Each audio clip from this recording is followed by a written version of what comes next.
What's up les amis, j'espère que vous allez bien. On se retrouve aujourd'hui pour une nouvelle vidéo. Cette fois-ci pas une vidéo motivation, une vidéo entraînement. J'en ai pas encore fait sur cette chaîne YouTube. Voilà une vidéo, on va parler nutrition parce que beaucoup de personnes négligent cet aspect. Il faut savoir que cet aspect c'est quand même 80% de vos résultats en salle de sport. Donc comme vous avez pu le voir dans le titre de la vidéo, on va parler du sel. Donc la première étape, qu'est-ce que le sel?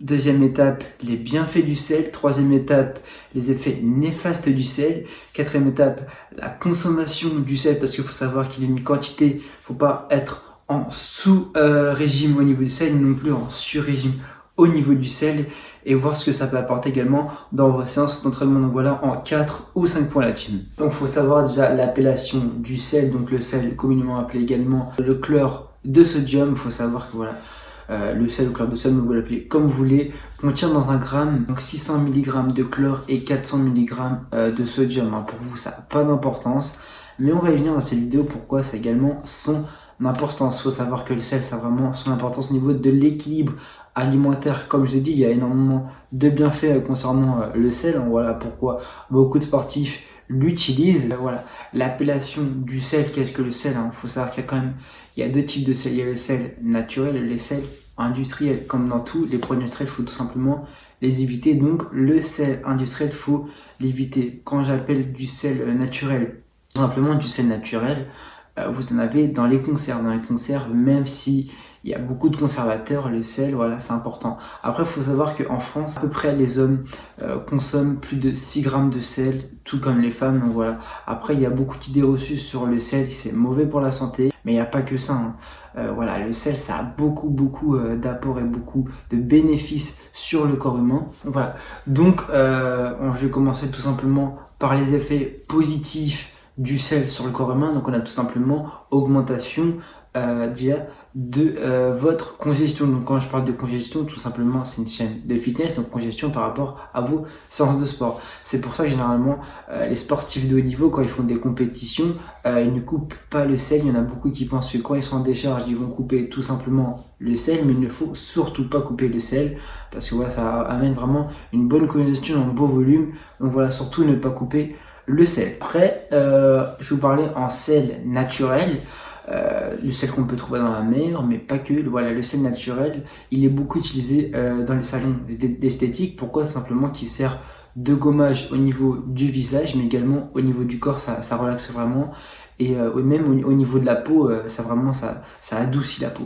Mais pas que pour les personnes. Bon après, croyez pas que ça va vous faire maigrir. Mais parfois on peut avoir un excès de gras. Faut savoir que le sel a également une vertu amincissante. Donc voilà, vous pouvez perdre un petit peu des bourrelets, mais vraiment quand je vous dis un petit peu, c'est pas beaucoup. Quand je vous dis qu'il faut consommer du sel, également au niveau de votre journée, vous pouvez passer une grosse journée de taf, vous êtes fatigué, ça va pas dans votre vie personnelle, vous faites du sport, mais pas que. Il faut également savoir que par exemple au déjeuner, dans tous les aliments que vous mangez, même pas qu'au déjeuner, au repas, le sel est présent et le sel va être important au niveau de l'énergie parce qu'il faut savoir qu'il contient quand même beaucoup de minéraux et beaucoup de vitamines. Il faut savoir que le sel contient du potassium, du magnésium et le troisième, tout simplement le calcium qu'on peut retrouver également dans le lait, dans les produits laitiers, dans le fromage. Après, quand je vous parle d'esthétique, il faut savoir que le sel également est utilisé dans les salons d'esthétique au niveau des cheveux. Voilà, c'est un peu comme les masques utilisés vraiment au niveau des cheveux. Ça va vraiment briller vos cheveux, raffermir vos cheveux et surtout au niveau du cuir chevelure qui soit plus tonifié. Après, pour se relaxer, ce que vous pouvez faire également, je l'ai déjà testé pour vous en avoir parlé, dans votre bain, voilà, vous mettez de l'eau chaude. De temps en temps, il y a certaines personnes qui prennent un bain, voilà, 1 à 2 fois par semaine. Et en fait, vous mettez du sel, mais quand je parle du sel, je parle du gros sel, hein, pas le sel, vous allez me dire, pour saler vos plats, non. Vraiment, le gros sel, vous le mettez dans votre bain, vous attendez une quinzaine de minutes, puis ensuite vous plongez dans votre bain, et vraiment là, vous dormez, vous vous relaxez, vous fermez les yeux et vous allez voir que quand vous allez sortir, même au niveau de votre peau, et même vous allez sortir vidé, relaxé, et franchement, n'hésitez pas à faire ça 1 à 2 fois par semaine. Voilà, généralement, votre bain, je vous dis pas de rester 1 heure, mais une bonne demi-heure. Et une fois que vous avez attendu les 15 minutes après avoir mis le sel et l'eau chaude, vraiment vous rentrez dedans et vous allez voir la différence. La différence parce que déjà ça déstresse, même au niveau de la peau cutanée, ça change, ça fait une grosse différence tout simplement. Maintenant, on va plus revenir dans le sujet de la vidéo au niveau de la musculation, le sel. je vous ai dit que le sel, ça aide à la congestion. On va parler également des effets néfastes, parce qu'il n'y a pas que des effets positifs. En effet néfaste, la première, vous allez me dire, peut-être au niveau des maladies cardiovasculaires, mais moi je vais plutôt vous parler au niveau du fitness, tout simplement de la rétention d'eau. Vous pouvez voir, vous physiquement, dans une photo ou dans une vidéo, vous pouvez voir de la rétention d'eau. Moi-même, tous les jours, nous n'avons pas le même body fat, le même pourcentage de masse grasse. Il y a des jours où, en fonction de ce que je vais en faire plus de rétention que d'autres jours. Pourquoi? Tout simplement qu'en fait, plus il y a des jours où vous allez consommer plus de sel que d'autres jours. Donc tout simplement, en fait, le sel, ça se transforme en rétention d'eau. Donc c'est pour ça qu'il faut éviter d'en consommer énormément, déjà au niveau de la santé, déjà au niveau de votre rétention d'eau. C'est pour ça qu'on voit des personnes, parfois ils ne sont pas définis. Après, il y a le pourcentage de masse grasse aussi. Mais parfois, il y a des personnes qui ont tendance à faire beaucoup de rétention d'eau. Quand vous avez fini de manger, vous avez le ventre gonflé. Donc ça, c'est ce qu'on appelle la rétention d'eau. Et si vous mangez beaucoup de fast-food, ça va dans les fast-food, il y a énormément de sel, tout ce qui est burger, pizza.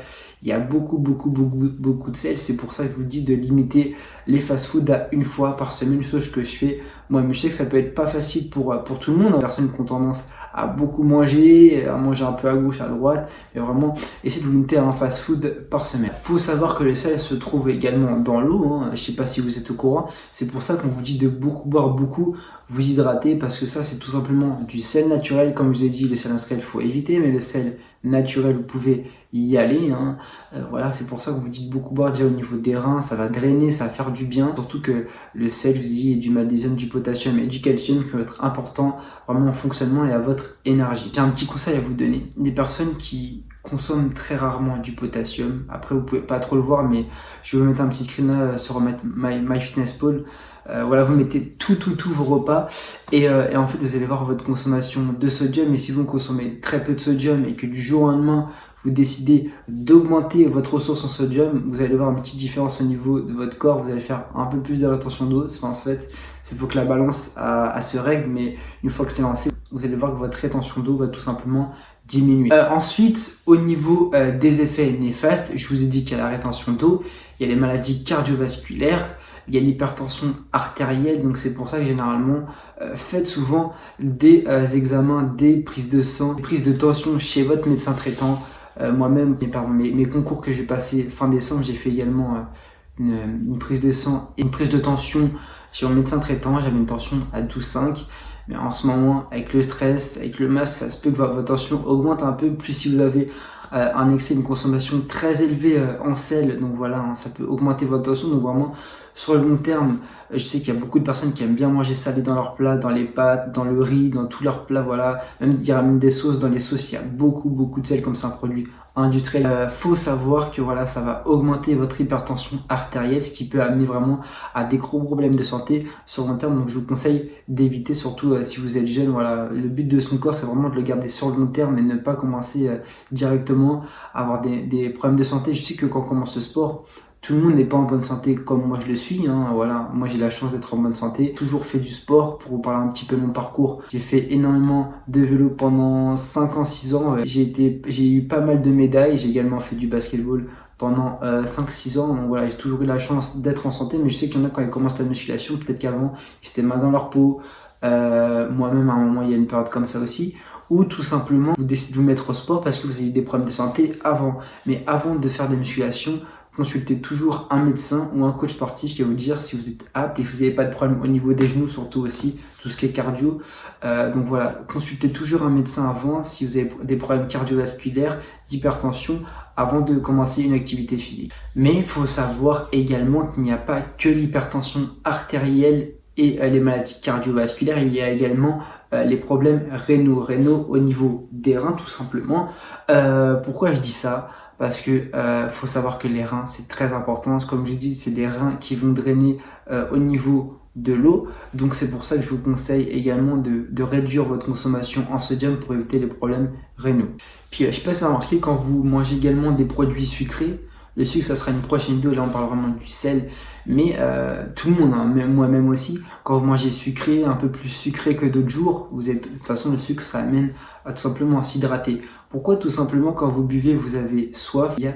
Je répète souvent tout simplement, je sais, il y a du sodium. Donc le sodium, c'est ce qui amène à la soif également. Donc maintenant, vous saurez pourquoi vous avez soif. Il y a le sucre, mais il y a également l'excès en sodium. C'est important de faire des sport pour éliminer tout ce qui est sucre, tout ce qui est excès en sodium. Maintenant, je vais parler au niveau de la quantité. Je l'ai dit qu'on va parler dans cette vidéo au niveau de la quantité.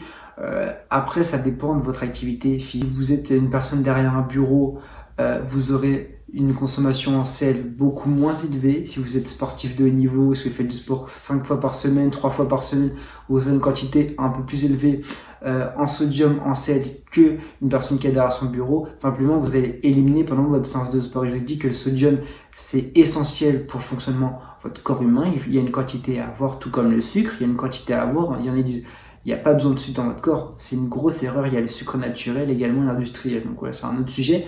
Mais voilà, le sucre, le sel, c'est un bon fonctionnement et c'est très essentiel au fonctionnement de notre corps humain. Donc par jour, 300 mg de sodium par jour. Donc comme je dis sur MyFitnessPal, vous allez avoir votre consommation journalière si vous rentrez tout ce que vous ingurgitez. Au début, ça doit être un peu contraignant toujours de mettre ce que vous mangez, mais après, vous allez voir, ça va devenir une habitude. Et si vous tournez à au moins 2300, c'est bon. Si je dis 2300, c'est pour les sportifs. Hein. Comme je vous ai dit, pour les personnes sédentaires, vous, c'est plus une consommation vers les 1700, 1800. Mais surtout, ne pas dépasser les 2300 mg de sodium par jour par rapport à votre poids. Comme je vous ai dit, il y a du sel dans les boîtes de conserve. Donc si vous avez tendance à consommer des boîtes de conserve, ça sert à rien de saler vos plats, de rajouter encore plus de sel, plus de sodium qui peut amener sur le long terme tout simplement des maladies cardiovasculaires, rénaux, tout ce que je vous ai dit avant cette vidéo. Ensuite, je ne l'ai pas dit dans le sommaire, mais je vais vous parler vraiment d'un détail, vous n'êtes peut-être pas au courant, un détail qui va faire la différence en fait dans votre journée. Si vous vous dites ouais, je sais pas si j'ai consommé assez de sodium ou pas. En fait, c'est par rapport à votre urine. À votre urine, quand vous allez aux toilettes, je sais pas, vous avez remarqué, il y a des jours votre urine elle est plus claire que d'autres, donc elle est quasiment blanche. Et il y a d'autres jours, elle est vraiment très très sombre, elle est quasiment jaune. Ça signifie tout simplement votre consommation en sodium. Donc j'y viens. De toute façon, vu la couleur, vous savez, vous vous en doutez, si votre urine est blanche, c'est qu'en fait, vous n'avez pas assez de sodium dans le corps. Et à l'inverse, à contrario, si votre urine est jaune, c'est que vous avez trop de sodium dans le corps. Donc il faut avoir le juste milieu, ni trop clair, ni trop sombre, donc une couleur quand même assez dans la moyenne. Donc au niveau de la couleur, donc si elle est blanche et que vous avez bu trop d'eau, pas non plus boire trop d'eau, sinon il y a un surplus de sodium. Bon, après il faut y aller quand même au niveau des litres, plus votre alimentation. Mais si elle est blanche, donc c'est que vous avez bu trop d'eau. Et à contrario, si elle est jaune, c'est que vous n'avez pas assez bu, vous êtes déshydraté, votre corps est déshydraté. Donc là, va falloir augmenter votre consommation au niveau du sel, donc tout simplement boire un peu plus d'eau. Donc c'est pour ça qu'on préconise toujours vos médecins ou même à la télé 2 à 3 litres par jour par personne. Tu vois, il faut beaucoup boire pour le fonctionnement de son corps humain. Donc voilà, pour conclure cette vidéo, je vais tout simplement vous dire quand consommer du sodium. Donc quand consommer du sodium, pas avant votre entraînement. Pourquoi? Tout simplement, comme je vous ai dit avant, vous allez l'éliminer, donc ça sert à rien. Donc après l'entraînement, parce que voilà, vous serez vraiment, il y aura une fenêtre anabolique qui va s'ouvrir.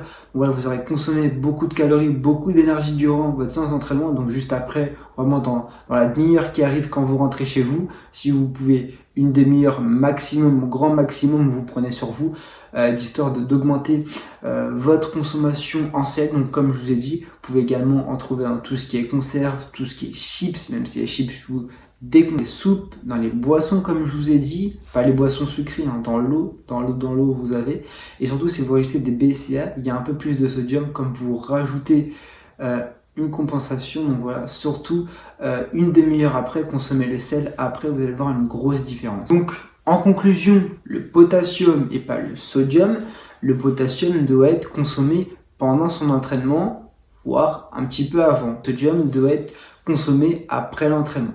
Donc voilà, team, je vous ai à peu près tout dit dans cette vidéo. Donc si vous avez des questions, n'oubliez pas de me mettre un message en commentaire. Surtout, n'oubliez pas de vous abonner à la chaîne YouTube pour les prochaines vidéos, d'activer la cloche pour nous louper. Sur Instagram, je suis beaucoup plus présent que sur Snapchat. Et puis moi, je vous dis à bientôt pour de prochaines vidéos. Ciao, ciao, bye bye, l'équipe. Bye.